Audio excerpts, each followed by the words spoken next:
The case I chose to do this week is Hill versus National Collegiate Athletic Association.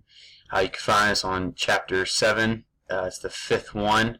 You can find it's on pages 210 to 217. First of all, I'm going to start off by a little bit talking about what's involved in this case study and like kind of the settings, and kind of get some more detail of what's going on first before I get into the more detailed information. First of all, in 1983, several college athletes tested positive for drugs at the Pan American Games. And later, 3 years later, in 1986, the National Collegiate Athletic Association, also known as the NCAA, instituted a drug testing program for all student athletes who wanted to participate or even be considered or involved in participating. They had to consent to these drug testing in order to even participate. The drug testing procedures included information about the student athletes' medication, what they're taking, if they're on any prescription drugs, etc., the physical condition of the student athlete, and the urination is monitored during this drug testing, so there's no way of getting around things. Kids nowadays do fake, all kinds of little things in the drug testing. Now we're going to talk about the actual setting of it. Jennifer Hill, she was a student athlete at Stanford University. She was joined by other students athletes at Stanford University. They claimed that the drug testing procedures that the NCAA was doing violated their privacy rights under the California Constitution, and therefore they sued the National Collegiate Athletic Association, or NCAA, about these privacy rights. Under Article 1, Section 1 of the California Constitution, it states that all individuals have their certain inalienable rights, which includes privacy rights. The issue with this is whether or not the NCAA drug testing program violates the student athletes' privacy rights. The argument that the NCAA made towards this was that they are not being involved in the privacy rights for the student athletes, but rather they're doing these drug testing programs to keep the integrity of the intercollegiate competition and for the safety of their program and their future. For this case, the California Supreme Court, they used a three-part test to help determine if these privacy rights were violated.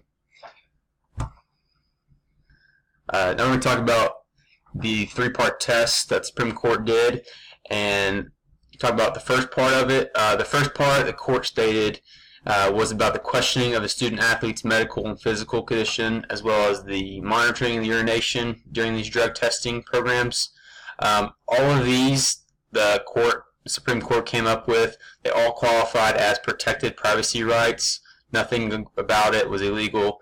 The second part of the three-part test, the court came and they stated that student athletes are naturally required to go about these close encounterings with their body conditions, such as taking physicals for trainers anyways to be cleared to participate in general.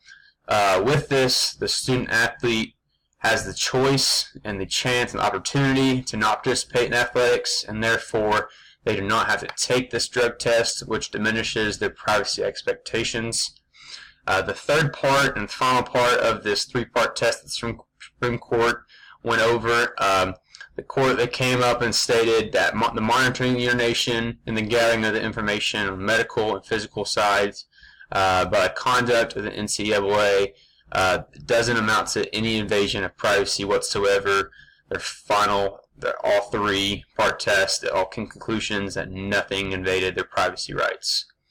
After this three-part testing the Supreme Court made, it was confirmed. The court made a statement stating that the drug testing program by the NCAA was calculated reasonably because they were making sure the integrity of the intercollegiate athletic program is there, no further damage in the future. The court's final ruling of the case was that even though that the student athletes had legally protected privacy rights, the privacy rights expectations were diminished, and the drug testing program by the NCAA did not violate any of these rights. The court also allowed the drug testing since the NCAA has a good interest in protecting their intercollegiate athletic competition. This also, with the trial court's permanent injunction on NCAA was reversed by the Supreme Court, which allows the drug testing program on student athletes and is still in effect to this current day of the NCAA with random drug testing anywhere they want to at any time. As going over this case study, it kind of made me think about what involved athletic and activity administrators today and in the future, especially with all these different riots and everything going on. This case comes into play because the different types of policies and procedures that we put in place, they can put out that effect in different scenarios by certain student athletes. Making sure these rules are within the Constitution and the rights of people plays a big role, but we also still want to put in place to make sure that the safety and doing the right things with these rules and putting them in place for the purpose, that's the big thing to me, is the purpose is to be held in place throughout the whole athletic activities program. So that's my case study for this week. Thank you